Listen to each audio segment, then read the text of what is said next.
అస్సాం నుంచి వచ్చిన ఇస్లాం ఇప్పటికే గొల్లపల్లి గ్రామంలో ఒక పని చేయడానికి వస్తే ఒక మేస్త్రిగా కూడా పనిచేయడం జరిగింది. ఎవరికి కూడా అనుమానం రాకుండా ఎటువంటి జులాయి తిరగకుండా ఇటువంటి పనులు చేసుకుంటూ ఉంటే గ్రామంలో కూడా అందరికీ సాన్నిధ్యం కావాలనే ఉద్దేశం కొద్దు ఇక్కడున్న సమాచారాన్ని పాకిస్తాన్కి పంపుతూ తన సిమ్ కార్డులు కూడా అమ్మిన పరిస్థితి. తన సిమ్ కార్డుతో పాటు 2 సిమ్ములు కూడా దొరకడం జరిగింది. మిగతా 6 సిమ్ములకు సంబంధించి కూడా ఇప్పటికి కూడా దొరకకపోవడం వల్ల చాలా గ్రామంలో ఉలిక్కిపడిన పరిస్థితి. గ్రామంలో ప్రతి ఒక్కరు కూడా మాతో పాటు ఈ యొక్క అబూ తాలిక్ అనే మేస్త్రి ఇప్పటికే చనువుగా ఉండి గత 4 సంవత్సరాలుగా మా అందరితో మమేకమై గొల్లపల్లి గ్రామంలో ఉన్నటువంటి పరిస్థితి ఉంది. దీనికి సంబంధించి గ్రామంలో ఎవరిని కదిలించినా కూడా ఇటువంటి సంఘటన పునరావృతం కాకుండా ఉండాలి. ఖచ్చితంగా గ్రామంలో అందరూ ప్రేమపూర్వకంగా స్నేహపూర్వకంగా ఉండేటువంటి వారు. దానికి సంబంధించి మన నగేష్ ఉన్నారు. దానికి సంబంధించి సార్ చెప్పండి, అంటే అబూ తాలిక్కి సంబంధించి ఇక్కడ మేస్త్రి మీకు సంబంధించిన అస్సాంకు సంబంధించిన ఇస్లాంను కూడా మీకు పనిచేసినట్టు తెలిసింది. ఏం చెప్తారు సార్ ఆ విషయంలో? అయితే గత 3 సంవత్సరాల నుంచి మా దగ్గర బీహార్ నుంచి వచ్చినటువంటి అబూ తాలిబ్ అనే మేస్త్రి, అతన్ని ఇక్కడ అలియాస్ సోను అని పిలుస్తాము మా గ్రామంలో. ఇక్కడ చుట్టుపక్కల గ్రామాలలో మేస్త్రి పని చేసుకుంటూ వారికి సంబంధించిన బీహారు నుంచి వాళ్ళు ఒక 15 మంది ఇక్కడ మా గ్రామంలో నివాసం ఉండడం జరుగుతుంది. దానికి సంబంధించి మీకు పనికి చేస్తాడని చెప్పి ఇక్కడికి అబూ తాలిక్ తీసుకొచ్చి ఇచ్చాడు. కానీ ఆయన ఏం పని చేశారు, మీతో ఎట్లా ఉండేవాడు వచ్చినప్పుడు? అయితే మాకు తెలిసిన అబూ సలీం అనేటటువంటి వ్యక్తి వాస్తవానికి అతను కాంట్రాక్టరు. అతను బీహార్ నుంచి మనుషులను తీసుకొచ్చి చిన్న చిన్న పనులు చేసుకొని జీవనోపాధి సాగిస్తున్నాడు. అయితే దానిలో భాగంగానే మా గ్రామంలో చాలా కన్స్ట్రక్షన్ వర్కులు చేసి చుట్టుపక్కల గ్రామాలలో కూడా కన్స్ట్రక్షన్ వర్క్ చేయడం జరిగింది. అయితే ఈ గతంలో ఈ 10 రోజుల కింద ఏదైతే జరిగినదో, ఏదైతే పాకిస్తాన్ ఉగ్రవాదానికి సంబంధించిన వ్యక్తి ఈ అబూ సలీం అనేటటువంటి వ్యక్తి దగ్గర పనిచేయడం అనేది మేము గొల్లపల్లి గ్రామ ప్రజలము జీర్ణించుకోవటం లేదు. ఇట్లాంటి వ్యక్తులకి మా గ్రామంలో చోటు ఇన్ని రోజుల నుంచి ఉన్నారని చెప్పి ఒక అనుమానం కలిగింది. మేము గ్రామస్తులందరము ఉలికిపడేటటువంటి పరిస్థితి. ఇప్పుడు రాబోయే రోజుల్లో బయట నుంచి ఏ వ్యక్తులై వచ్చినా కానీ మేము వాళ్ళ ఆధార్ కార్డు కానీ వాళ్ళ డీటెయిల్స్ కానీ తీసుకొని గ్రామంలో ఉండేదానికి అవకాశం కల్పించాల్సిన అవసరం ఏర్పడింది. ఈ విధంగా ఈ చుట్టుపక్కల ఇండస్ట్రియల్ ఏర్పడడం మూలంగా వివిధ రాష్ట్రాల నుంచి వచ్చి ఇక్కడ జీవనోపాధి గడుపుతున్నారు కాబట్టి ఆ ఉద్దేశంలోనే మేము చూడనట్టు ఉండడం జరిగింది. ఈరోజు గత 10 రోజుల కిందట జరిగినటువంటి ఆ పాకిస్తాన్ లింకులు ఏవైతే ఉన్నాయో ఆ వ్యక్తిని ఇక్కడ నుంచి అస్సాం పోలీసులు వచ్చి మా గ్రామం నుంచి తీసుకుపోవడం మాకు చాలా బాధాకరం. ఎట్లా అంటే నిత్యము అన్నదమ్ములాగా కలిసిమెలిసి ఉండేటటువంటి పరిస్థితి. వ్యవసాయ ఆధారిత గ్రామం మాది. నిత్యము పొద్దున్నుంచి గ్రామాలలో వ్యవసాయం పైన మీద నిమగ్నమై ఉంటారు గ్రామ ప్రజలు, అందరూ రైతులు. కాబట్టి ఇట్లాంటి బయట నుంచి వచ్చినటువంటి వ్యక్తులకి మేము గ్రామ పెద్దల సమక్షంలో మాట్లాడి ఒక పకడ్బందీ సీసీ కెమెరాలు ఏర్పాటు చేసి ఇట్లాంటి వాళ్ళకి గ్రామంలో చోటు లేకుండా రాబోయే ముందు ఇవన్నీ ఏర్పాటు చేస్తామని చెప్పి తెలియజేస్తున్నాం. అంటే కొండాపూర్ చుట్టూ కూడా అన్ని ఫ్యాక్టరీస్ ఉన్నాయి. ఇప్పటికీ 500-600 మంది కూడా ఉన్నట్టు తెలుస్తుంది. ఇటువంటి విషయంలో ఇప్పుడు ఇస్లాం లాగా ఇంకా వేరే వాళ్ళు ఉండే అవకాశం ఉంది కాబట్టి పోలీసులకు మీరు ఏం చెప్పారు సార్? పోలీసులు ఏమంటున్నారు? అయితే వాళ్ళు అస్సాం నుంచి పోలీసులు వచ్చి ఇక్కడ వీళ్ళని తీసుకెళ్లేదాకా చూడలేనటువంటి పరిస్థితి. మేము ఏమంటున్నామంటే పోలీసు వాళ్ళకి కానీ గవర్నమెంట్కి కానీ ప్రభుత్వానికి కానీ మేము ఒక విజ్ఞప్తి చేస్తూ ఉన్నాము. చుట్టుపక్కల చాలా ఇండస్ట్రియల్ వచ్చి ఉన్నాయి కాబట్టి వివిధ రాష్ట్రాల నుంచి ఇక్కడ వచ్చి పనిచేయడం జరుగుతూ ఉంది.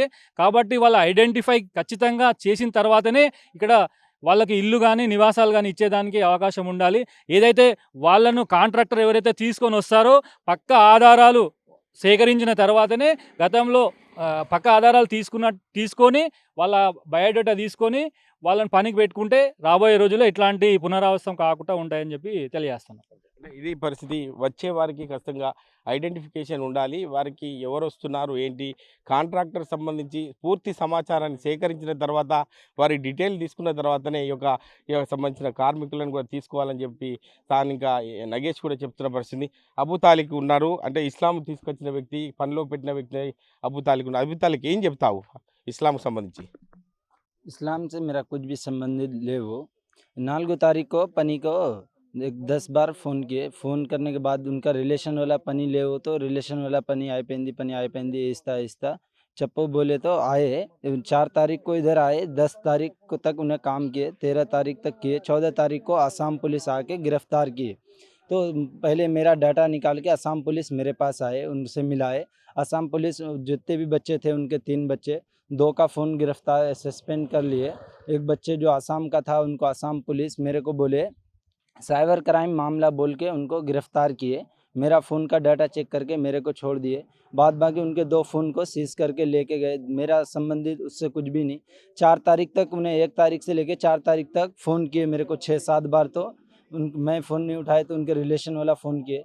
फिर मैं आया तो 6 तारीख से काम किया मेरे पास 13 तारीख तक। 14 तारीख को उनको पुलिस गिरफ्तार कर ली। मेरा उनका कुछ भी संबंधित లేవు। అంటే ఎప్పుడైనా డౌట్ వచ్చిందా? ఇప్పుడు ఇస్లాంకి సంబంధించి ఇటువంటి కార్యక్రమాలకు పాల్పడుతున్నట్టు, సిమ్ములు పరదేశానికి అమ్ముతున్నట్టు తెలిసింది. అంటే ఎక్కువ ధరకు అమ్మినట్టు తెలిసింది కాబట్టి, అంటే ఎప్పుడైనా డౌట్ వచ్చిందా ఇస్లాం పైన? ఏం లేదు मेरे को मेरे आदमी पे कुछ भी उनको डाउट नहीं था। पहले से नॉर्मल लेबर की तरह रहते थे उन्हें। आम लेबर की तरह काम करता रहता, खाना पीना खाए। 8 दिन तक इधर रहे मेरे पास। 8 दिन काम किए, 10वां दिन उनको गिरफ्तार किए। ఇది పరిస్థితి సంబంధించిన గొల్లపల్లి గ్రామస్తులు ఉన్నారు. చెప్పండి, ఇటువంటి సంఘటన జరిగిన తర్వాత గ్రామంలో ఏమనుకుంటున్నారు? ఇటువంటి ఇస్లాంకి సంబంధించి పోలీసులు అరెస్ట్ చేశారు. మాకు తెలియదు కదా సార్, మాకు అసలే తెలియదు. మేము కూలి కోసం తోడుకొచ్చుకుంటాము, పని కోసానికి వ్యవసాయం పని, ఏదైనా పొలాల కాడికి. నువ్వు ఇది చేస్తావా అది చేస్తావు మనకు తెలియదు కదా, అంతే. అంటే ఏమనుకుంటున్నారు? అంటే ఇటువంటి అరెస్ట్ చేసి తీసుకుపోయేంత వరకు కూడా గ్రామంలో ఎవరికి తెలియదు. ఇస్లాం విషయంలో ఇటు చుట్టుపక్కల 500-600 మంది కూడా పనిచేస్తుంటారు కాబట్టి ఇటువంటి సంఘటన చోటు చేసుకోవడం గ్రామంలో ఏమనుకుంటున్నారు? తెలియదు కదా సార్, అది మాకు ఎవరికి తెలియదు. అట్లా చేస్తావని కూడా మాకు తెలియదు, అంతే. ఇది పరిస్థితి. అంటే జరుగుతున్న సంఘటన బట్టి ఎవరికి ఏమి తెలియదని చెప్పి ప్రధానంగా చెప్తున్న పరిస్థితి. ఎందుకంటే కూలి పని విషయంలో ఇక్కడికి వచ్చి ఇస్లాం వచ్చి ఒక అబూ తలీబ్ దగ్గర కాంట్రాక్టర్ దగ్గర పని కోసం వచ్చాడు తప్ప గత 7 రోజుల క్రితమే వచ్చాడు. అతనికి మాకు సంబంధం లేదు. ఇటువంటి సంఘటనలు చూస్తే పాకిస్తాన్కు సమాచారాన్ని అందిస్తున్నా అని చెప్పి అస్సాం పోలీసులు కూడా అరెస్టు చేసేంతవరకు మాకు తెలియదని చెప్పి ప్రధానంగా చెప్తున్నారు. స్థానికులు ఉన్నారు ఈ యొక్క సంబంధించి. చెప్పండి, అంటే మీరేం చెప్తారు ఇప్పుడు సంబంధించిన ఇస్లాం గురించి? అంటే ఇస్లాం అనే వ్యక్తి అయితే మొన్న వారం కిందనే వచ్చిండంట మా ఊరికి. అంటే ఇక్కడ ఉన్న ఎవరైతే అబూతలి కాంట్రాక్టర్ ఉన్నాడో ఒక గత 3-4 సంవత్సరాల నుంచి మా ఊర్లోనే ఉంటుండు తను. ఈ అంటే అలియాస్ సోని ఈయన పేరు. ఈయన 3-4 సంవత్సరాల నుంచి వర్క్ చేసుకుంటూ మంచిగా అందరితో కలిసిమెలిసి ఉంటుండు కాబట్టి మంచోడని మేము అనుకున్నాం, మంచి వ్యక్తి అయినా. కానీ ఈయన దగ్గరికి వచ్చినంటే ఆయన ఎవరైతే ఇస్లాం ఉన్నాడో ఆయన గత వారం కింద వచ్చి వారం తర్వాత ఈడ మా ఊర్లో పని చేస్తున్నాడు. పని చేస్తుంటే ఎవరైతే మన ఆసాం పోలీసు ఉన్నారో వాళ్ళు వచ్చే వరకు కూడా అసలు వచ్చి తీసుకుపోయింది కూడా మాకు తెలియదు. తీసుకుపోయాక 2 రోజులకు తెలిసింది మా ఊర్లో ఇట్లా ఇస్లాం అనే వ్యక్తిని తీసుకుపోయారు. అంటే ఎందుకు తీసుకుపోయారు అంటే ఇట్లా సిమ్ల వ్యవహారం, ఈ సిమ్లన్నీ ఇక్కడ కొనుగోలు చేసి పాకిస్తాన్లో యాక్టివేట్ చేస్తున్నట్టు వాట్సాప్ ద్వారా అన్ని షేర్ చేస్తున్నారు అని చెప్పి వాళ్ళు అస్సాం పోలీసు వచ్చి ఇక్కడ నుంచి తనను తీసుకుపోయారు. తీసుకుపోయిన తర్వాత మాకు 2 డేస్కి ఇట్లా ప్రెస్ మీడియా వాళ్ళందరూ రావడం వల్ల మాకు తెలిసింది ఇట్లా మా గొల్లపల్లి ఇట్లున్నాడంటే. కానీ మా ఊరికి ఆయనకు ఎలాంటి సంబంధం లేదు. వారం రోజుల పని నిమిత్తం వచ్చింది అంతే తప్ప మా ఊరికి కానీ ఆ సిమ్లకు కానీ మా ఊరు గ్రామానికి ఎలాంటి సంబంధం లేదు. అట్లాంటి వ్యక్తులు రాకుండా కూడా మేము కూడా ఇప్పటి నుంచి జాగ్రత్త పడతాం. ఎట్లా అంటే ఎట్లాంటి ఈ చుట్టుపక్కల అన్ని కంపెనీలు ఉన్నాయి మొత్తం ఇదంతా, బ్రివరీస్ కానీ అన్ని టైర్ల కంపెనీలు అన్నీ ఉన్నాయి ఇక్కడ. అస్సాం, బీహార్, కలకత్తా చాలా ఉత్తరాఖండ్, జార్ఖండ్ నుంచి కూడా వచ్చి బతుకుతుంటారు ఇక్కడ వచ్చి. కానీ వాళ్ళు ఎవరు ఉన్నారు ఎట్లాంటి వాళ్ళు వాళ్ళ వ్యక్తిత్వం మాకు కూడా తెలియదు ఇన్ని రోజుల వరకు. కానీ ఇప్పటి నుంచి మేము ముందు జాగ్రత్త ఏం చేస్తామంటే వాళ్ళ ఆధార్ కార్డు తీసుకోవడం కానీ వాళ్ళ గురించి కనుక్కోవడం, వాళ్ళకి షెల్టర్ ఇచ్చేటప్పుడు అన్ని కనుక్కొని ఇస్తాం. ఇక్కడ నుంచి కూడా ఇప్పటి నుంచి కూడా కొత్త వ్యక్తులు వస్తే మేము కూడా సమాచారం మా కొండాపూర్ పోలీస్ వాళ్ళకి చేరవేస్తామని తెలియజేస్తున్నాం. అంటే గ్రామంలో ఇప్పటికే ఇస్లాం దొరికిండు, మిగతా కూడా చాలామంది ఉన్నట్టు తెలిసింది. అంటే ఆ విషయంలో మీ గ్రామస్తులు ఎటువంటి నిర్ణయాలు తీసుకోబోతున్నారు, ఏం చెప్తారు ఒక గ్రామస్తునిగా? అంటే ఇప్పుడు ఇంచుమించు ఇక్కడ ఒక 1000 మంది పనిచేస్తారు కంపెనీలలో అదర్ స్టేట్ వాళ్ళు. అలా ఇంకా ఇట్లాంటి వాళ్ళు ఉన్నారా లేరా అంటే మాకు తెలియదు కదా.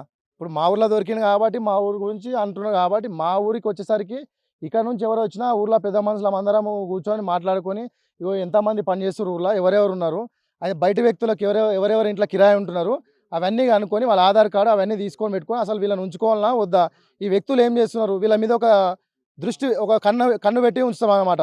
వీడు పొద్దున్నాక ఏం పని చేస్తుండ్రు, రాత్రులు ఎక్కడ తిరుగుతున్నాడు ఏందనేది అందరము కలిసి మాట్లాడుకొని దీని మీద నిర్ణయం తీసుకుంటాం గ్రామస్తులం అందరం. ఓకే, అంటే ఈ సంఘటన జరిగిన తర్వాత ఇస్లాంను అరెస్ట్ చేసిన తర్వాత మీరు అందరికీ తెలిసింది, ఏం చెప్తారు బాబు ఇటువంటి విషయంలో ఇటువంటి మళ్ళీ పునరావృతం కాకుండా ఉండాలంటే దీనికి సంబంధించి పోలీస్ డిపార్ట్మెంట్కి ఏం చెప్తారు, గ్రామస్తుల పక్షాన మీరేం చెప్తారు ఆ విషయంలో? ఇస్లాం అనే వ్యక్తి వచ్చింది కూడా మా ఊళ్ళో తెలియదు. వచ్చి ఇతని దగ్గరకు వచ్చి మేస్త్రి పని చేసినట్టు వారం రోజులు అంతే తెలుసు. ఆయన ఏం చేస్తున్నాడు ఎక్కడ ఏమి ఆ దందలు ఏమైతే తెలియదు. మొన్న వచ్చి అరెస్ట్ చేసి తీసుకుపోయినాక 2 డేస్ తర్వాత మా గ్రామంలో తెలుసు.